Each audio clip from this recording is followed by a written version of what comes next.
Warahmatullahi wabarakatuh. Perkenalkan, nama saya Darel Zufar Pranaja. Saya dari Prodi Teknik Telekomunikasi dengan NIM 1080125000022.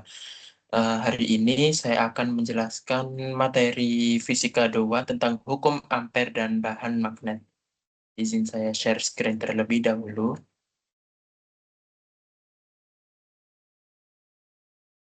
Nah, jadi pada kesempatan kali ini saya akan menjelaskan materi hukum ampere dan bahan magnet. Jadi materi ini merupakan lanjutan dari pembahasan sebelumnya, yaitu mengenai medan magnet yang dihasilkan oleh arus listrik, khususnya setelah kita mempelajari hukum Biot-Savart. Oke, pada materi ini kita akan memahami bagaimana hukum ampere digunakan untuk menghitung medan magnet dengan cara yang lebih sederhana pada kasus-kasus tertentu, serta mempelajari bagaimana suatu bahan dapat merespons medan magnet yang diberikan dari luar. Jadi seperti itu. Oke, kita telah mengetahui bahwa arus listrik mampu menghasilkan medan magnet. Sebelumnya, hubungan tersebut dijelaskan melalui hukum Biot-Savart. Namun, dalam banyak kasus yang memiliki bentuk simetris, perhitungan menggunakan hukum Biot-Savart cukup rumit karena melibatkan proses integral yang cukup panjang. Lalu, untuk mengatasi hal tersebut, seorang ilmuwan yang bernama André Marie Ampère mengembangkan sebuah hukum yang dikenal sebagai hukum ampere. Hukum ini memberikan cara yang lebih mudah untuk menentukan medan magnet pada sistem yang memiliki simetri tertentu, seperti kawat lurus panjang, solenoida, dan toroida. Jadi seperti itu. Oke, langsung ke pengertiannya. Hukum ampere menyatakan bahwa medan magnet, bukan, maksudnya hukum ampere menyatakan bahwa integral medan magnet sepanjang lintasan tertutup sama dengan permeabilitas ruang hampa dikalikan total arus yang dilingkupi oleh lintasan tersebut. Jadi, hukum ini mirip dengan hukum-hukum Biot-Savart, yaitu berkaitan antara arus listrik dan medan magnet, tetapi pendekatannya berbeda. Jadi seperti itu. Secara matematis itu bisa ditulis sebagai eh, integral B vektor B dikali dl sama dengan mu 0 I, yang dimana B adalah medan magnet yang satuannya adalah Tesla, dl adalah elemen panjang lintasan, mu 0 adalah permeabilitas ruang hampa, dan I adalah arus yang dilingkupi lintasan. Jadi konsep utama hukum ampere adalah memilih sebuah lintasan tertutup yang disebut lintasan ampere, kemudian menghitung medan magnet sepanjang lintasan tersebut. Jadi seperti itu. Eh, Kawat lurus sangat panjang, jadi sangat panjang artinya jarak titik yang ditinjau jauh lebih kecil dibandingkan panjang kawat. Lawan lintasan ampere berbentuk lingkaran. Jadi seperti ini. Untuk yang biru seperti ini adalah arusnya, dan yang bulat ini adalah lintasan ampere. Jadi seperti itu. Nah, perhitungan untuk kawat lurus, arus yang dilingkupi lintasan ampere I sama dengan L. Jadi perhitungan dengan hukum ampere yaitu sama dengan B sama dengan mu 0 I per 2 pi R. Jadi seperti itu. Nah, intuisi sederhana hukum ampere ya guys. Jadi bayangkan ada sebuah kawat yang dialiri oleh arus listrik. Lalu di sekitar kawat tersebut terbentuk garis-garis medan berbentuk lingkaran. Jika kita membuat lintasan berbentuk lingkaran yang mengelilingi kawat, maka medan magnet pada setiap titik lintasan memiliki besar yang sama. Lalu karena itulah perhitungan menggunakan hukum ampere menjadi lebih mudah dibandingkan menggunakan konsep hukum Biot-Savart. Jadi seperti itu. Lalu hukum ampere pada kawat lurus sangat panjang. Jadi kasus pertama yang paling sering digunakan itu adalah kawat lurus yang sangat panjang. Jadi karena medan magnet di sekitar kawat berbentuk lingkaran, maka lintasannya ampere juga dipilih berbentuk lingkaran dengan jari-jari, atau bisa huruf jari-jari itu adalah R. Dengan menerapkan hukum ampere diperoleh B 2pi R sama dengan mu I. Jadi sehingga didapatkan rumus seperti ini. Nah, rumus ini guys sebenarnya sama dengan hasil yang diperoleh menggunakan hukum Biot-Savart. Tetapi proses mendapatkannya jauh lebih mudah. Jadi seperti itu. Makna fisik rumus ya guys, FYI. Dari rumus tersebut kita dapat melihat beberapa hal penting. Yang pertama yaitu medan magnet berbanding lurus dengan arus. Semakin besar arus yang mengalir, maka semakin besar medan magnet yang dihasilkan. Lalu yang kedua itu medan magnet berbanding terbalik dengan jarak. Semakin jauh titik pengamatan dari kawat, maka medan magnetnya itu semakin kecil. Karena itu, medan magnet paling kuat berada di dekat dengan kawat. Lalu sekarang itu menentukan arah medan magnet. Arah medan magnet ditentukan dengan aturan tangan kanan. Jadi seperti pembahasan sebelumnya, menggunakan kaidah tangan kanan. Untuk ibu jari sendiri atau jempol itu diumpamakan sebagai I atau arus listrik. Lalu ke sisa 4 jarinya itu diumpamakan sebagai arah medan magnetnya. Jadi jika arus mengalir ke atas, berarti medan magnetnya itu berputar mengelilingi sesuai arah lengkungan jari tangan kanan. Jadi jika ke atas berarti kalau POV dari aku itu eh, arah dan magnetnya itu ke masuk atau ke arah kiri gitu, berputar ke arah kiri. Jika arus listriknya ke bawah, berarti medan magnetnya itu berputar ke arah kanan atau masuk juga sih, ya masuk. Jadi seperti itu. Aturan ini juga sangat penting karena dalam elektromagnetisme tidak hanya besar medan yang diperhatikan, tetapi juga arahnya juga seperti itu. Lalu medan magnet pada dua kawat berarus.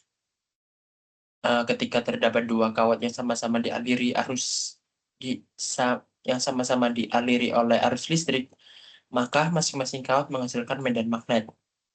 Nah, untuk menentukan medan magnet pada total suatu titik, kita harus menjumlahkan medan magnet dari kedua kawat secara vektor. Jika arah kedua medan magnet, maka nilainya dijumlahkan jika kedua medan magnet itu sama. Lalu jika arahnya berlawanan, maka nilainya akan dikurangi. Jadi seperti itu.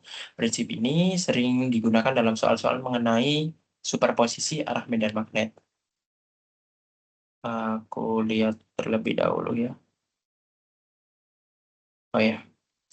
Jadi arus mengelilingi pada silinder pejal yang ini ya. Berarti nah, analoginya itu seperti kawat arus. Kawat lurus tetapi mempunyai diameter tertentu. Jadi itu tetap kawat tetapi seperti tabung. Maka maka makanya kenapa dinamakan dengan silinder pejal. Jadi dalam kenyataannya kawat tidak selalu dianggap sangat tipis, tetapi juga bisa dikaitkan dengan sebuah tabung atau pipa yang sangat panjang. Kita juga dapat menganalisis kawat yang memiliki jari-jari tertentu, misalnya berbentuk silinder pejal. Untuk kasus ini terdapat dua kondisi. Jika R kecil lebih kecil daripada R besar, yaitu maksudnya di R kecil ini lebih kecil daripada yang R besar. Jadi titik pengamatan berada di dalam silinder. Maka medan magnetnya yaitu sama dengan B mu 0 I R per 2 pi R kuadrat. Yang artinya medan magnet bertambah seiring bertambahnya jarak dari pusat silinder. Lalu jika pada kasus yang kedua R kecil lebih besar daripada R besar, jadi titik pengamatannya berada di luar silinder. Jadi uh, untuk kedua kondisi, jika R-nya lebih kecil, itu berarti pengamatannya itu di dalam silinder. Jika R-nya itu lebih besar, R kecilnya itu lebih besar, pengamatannya itu di luar silinder. Jadi untuk rumusnya itu adalah B sama dengan mu 0 I per 2 pi R. Jadi seperti itu. Sama seperti kawat lurus biasa. Oke. Nah, seperti ini ya teman-teman yang saya sebutkan tadi. Nah, sekarang ada yang namanya silinder berongga dialiri arus. Misalkan nih jari-jari dalam R1 dan R2 dan arus yang mengaliri yang dialiri itu sebesar 2 ampere. Nah, untuk R lebih besar R2 itu sama dengan menggunakan rumus yang ini. Lalu untuk itu R kecil lebih besar R1, rumusnya jadi pakai yang ini. Jadi seperti itu. Lanjut kita ke solenoida. Nah, selanjutnya solenoida itu adalah kawat yang panjang, tetapi itu kawatnya itu dililitkan berkali-kali itu hingga membentuk sebuah kumparan. Ketika arus mengalir pada solenoida akan terbentuk medan magnet yang sangat mirip dengan magnet batang. Jadi ujung solenoida akan bertindak sebagai kutub utara dan kutub selatan. Nah, seperti ini ya teman-teman. Jadi solenoida yang ideal itu eh, memiliki panjang solenoida jauh lebih besar daripada diameternya. Lalu juga medan magnet di dalam solenoida dianggap homogen. Lalu juga medan magnet di luar solenoida itu dianggap nol. Dengan menggunakan hukum Ampere diperoleh eh, B mu 0 N I dengan keterangan N sama dengan N per eh, L ya. Jadi seperti itu. Kenapa? Nah, N itu juga sama dengan N per L, yaitu jumlah lilitan per satuan panjang. Seperti itu. Untuk rumus dari solenoida itu ini ya guys. Berarti B sama dengan mu 0 NI. Jadi seperti itu. Lanjut ke toroida. Nah, toroida itu sama ya guys. Sama dengan solenoida, tetapi itu dibengkokkan hingga membentuk sebuah cincin. Jadi bentuk ini sering digunakan pada transformator dan induktor karena mampu menahan medan magnet tetap berada di dalam inti. Medan magnet dalam toroida eh, medan magnet dalam toroida adalah B sama dengan mu 0 Ni per 2 PR. Nah, medan magnet hanya muncul di bagian dalam toroida, sedangkan di luar hampir nol. Jadi seperti itu. Nah, setelah memahami medan magnet, sekarang kita akan mempelajari bagaimana suatu bahan itu merespons medan magnet tersebut. Nah, pada dasarnya setiap bahan memiliki momen dipol magnet elementer yang berasal dari gerakan elektron di dalam atom. Jadi gerakan elektron tersebut dapat dianggap sebagai arus listrik yang sangat kecil dan menghasilkan medan magnet kecil. Lalu karena itu setiap atom sebenarnya memiliki sifat magnetik ya. Nah, momen dipol itu merupakan kekuatan sebuah magnet kecil. Nah, ini ya guys. Jadi dalam skala atom, momen dipol itu muncul akibat dua kasus. Yang pertama gerak orbital elektron mengelilingi inti, lalu yang kedua adalah spin elektron. Jadi gabungan keduanya itu menghasilkan sifat magnetik suatu bahan. Lalu selanjutnya adalah magnet induksi. Ketika suatu bahan ditempatkan di dalam medan magnet di luar, dipol-dipol magnet di dalam bahan akan menyesuaikan orientasinya. Jadi, akibat munculnya medan magnet tambahan dari bahan tersebut. Medan magnet, rumus dari medan magnet total itu menjadi B sama dengan B0 plus BM, atau dapat ditulis dengan B KM B0. Nah, seperti ini. Nah, jenis bahan magnet itu ada tiga guys. Yang pertama adalah paramagnetisme, yaitu Km lebih besar daripada 1.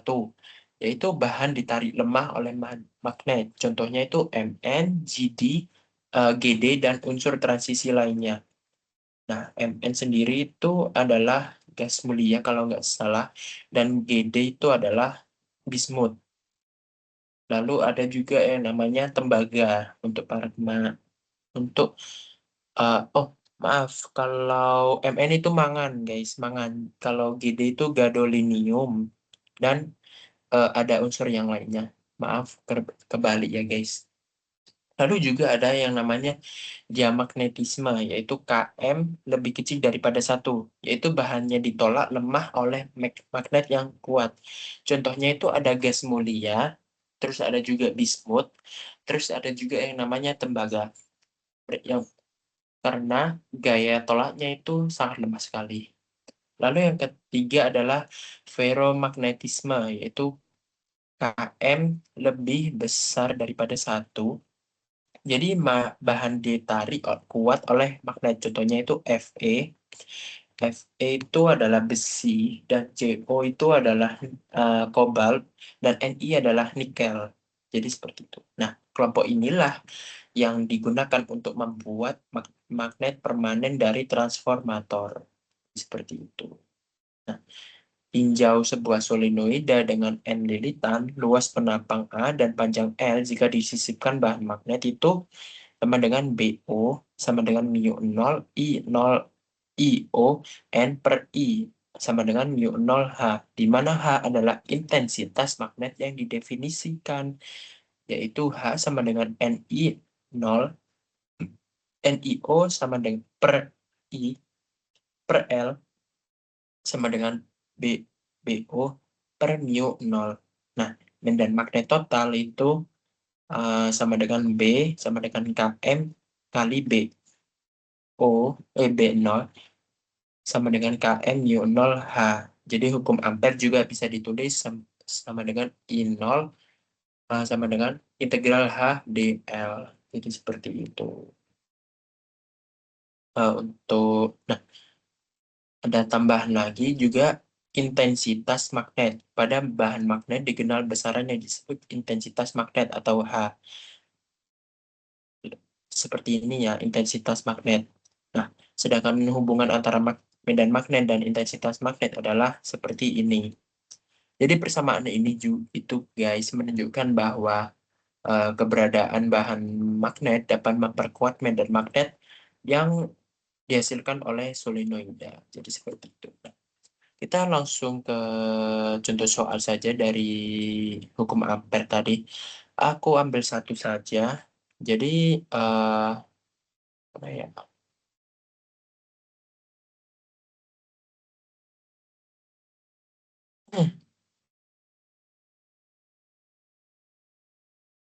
Nah, ini. Jadi, tentukan medan magnet di arahnya di titik A dan B akibat arus sebesar 2 ampere yang menembus bidang. Jadi, ini medan medan di titik A dan B itu sama besar karena disebabkan arus yang sama dan jaraknya sama dari arus. Jadi, BA sama dengan BB itu sama dengan mu 0 I per 2 pi R. Nah, langsung disubstitusikan mu 0 dikali 2 per 2 pi dikali 0,5, hasilnya 2 mu 0 per pi. Nah, ini kenapa hasilnya nggak ada, saya lupa, ini saya pernah ngerjakan. Dan nah, untuk arah medan magnetnya sendiri itu eh, yang A itu ke bawah, yang B itu ke atas. Berarti jika A itu ke bawah, nah tandanya itu silang, berarti cross itu masuk. Jadi untuk kaidah tangan kanannya itu berarti ini arusnya itu masuk dan medan untuk yang A itu ke bawah dan yang B itu ke atas. Jadi seperti itu.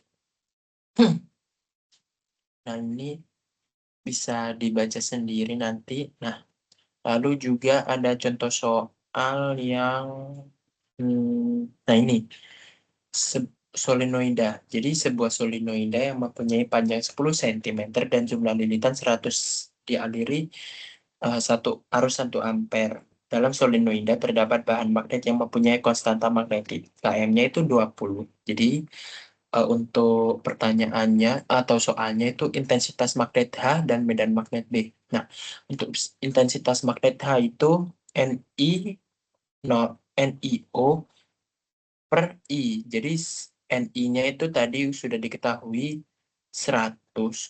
N-nya itu 100, IO-nya itu sama dengan 1 karena IO itu adalah arus listriknya itu 1 ampere. Dan per L. L itu adalah panjangnya. Panjang panjang lilitannya itu sepanjang 10 cm. Jadi, nah 10 cm ini kita rubah ke meter jadi 0,1. Jadi 100 kali 1 per 0,1 hasilnya 10⁻³ ampere per meter. Nah, untuk medan magnetnya itu KB sama dengan KM mu 0H. Jadi KM-nya itu sudah diketahui 20. Untuk mu 0-nya sendiri adalah permeabilitas ruang hampa 4pi kali 10⁻⁷ dikali H-nya sudah diketahui 10⁻³. Jadi dihitung hasilnya ketemu 80pi kali 10⁻⁴ Tesla. Jadi seperti itu.